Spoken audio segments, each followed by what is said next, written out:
By Dr. Shaw, and I think what we're talking about with autism, it's a disorder, so it's characterized by a description. So it's trying to put everyone into a box, and not everyone fits into that box, as opposed to a disease like diabetes, where you have a blood test, you have high sugar, boom, you have a diagnosis of diabetes based off a blood test. So a lot of people get lumped into the same category, and we don't have a good description for a lot of people with autism. And what I tell parents is we're not trying to change your kid or change their personality or change who they are. What we want to do is treat their underlying medical condition. So if they have seizures, we know that the chances of them dying from a seizure is high, and we want to treat that. We want to prevent that from occurring.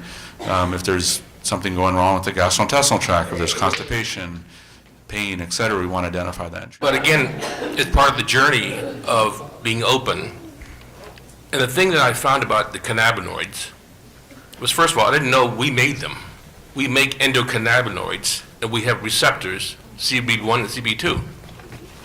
So it's part of our existence. It just so happens there's a cannabis plant, marijuana plant, which has cannabinoids, which we take in and affects those receptors. Like anything in life, there's a positive and a negative component. THC makes you high, CBD has benefits. That being said, I work with a lot of neuroactive compounds and done a lot of research for the pharmaceutical industry, 60 clinical trials, and all the pharmaceutical drugs we use traditionally either block or stimulate. That being said, cannabinoids modulate. Totally different phenomenon. Modulate means adjust things that are out of whack, not just neurochemistry, but neuroelectrical, immunology, cellular homeostasis. So it does all those things. To broadly answer the questions, could this help this or that? My answer would be, try it. It can't hurt if nothing else has worked.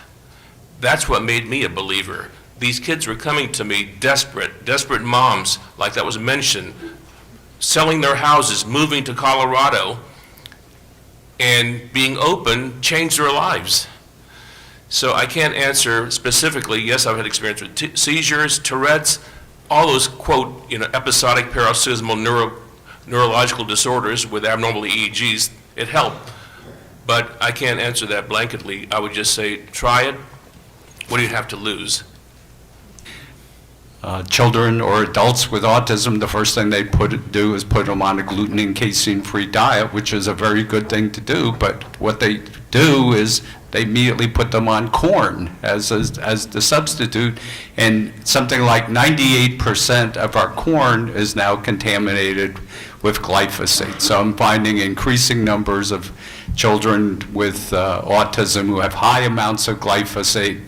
The glyphosate kills all the normal bacteria because the glyphosate is a weed killer, but bacteria have the same genetic profile as weeds do, so all the normal bacteria are killed.